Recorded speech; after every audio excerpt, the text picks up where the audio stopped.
লালমনিরহাটে অবৈধ বিদেশি পিস্তল, গুলি ও ফেনসিডিল সহ গ্রেপ্তার ৩। লালমনিরহাট সদর থানা পুলিশের বিশেষ অভিযানে একটি অবৈধ বিদেশি পিস্তল, একটি ম্যাগাজিন, ৩ রাউন্ড গুলি ও ৫০ বোতল ভারতীয় মাদক ফেনসিডিল জব্দসহ ৩ জন গ্রেপ্তার হয়েছেন।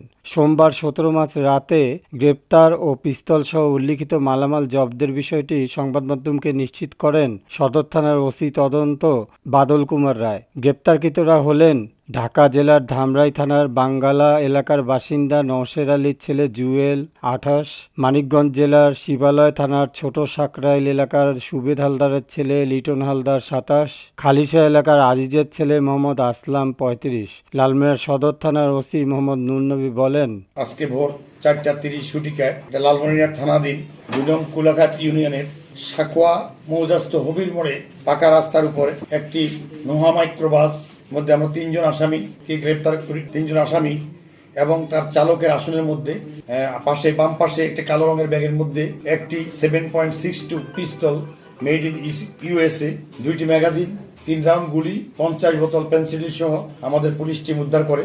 এই অস্ত্রের বৈধ কোনো কাগজপত্র না থাকা সেখানে এবং পেন্সিডিল থাকায় এখানে গাড়ির মধ্যে থাকা জুয়েল রানা, যার বাড়ি ধামরাই, এবং লিটন হাওলাদার ও আসলাম, এদের বাড়ি মানিকগঞ্জ, এদেরকে আমরা গ্রেপ্তার করি। এই সংক্রান্তে 2টি মামলা রেকর্ডের প্রস্তুতি চলছে। একটি হলো অস্ত্র আইনে, আর একটি হলো মাদকদ্রব্য আইনে। সবাইকে ধন্যবাদ। দৈনিক আজকের বাংলা .net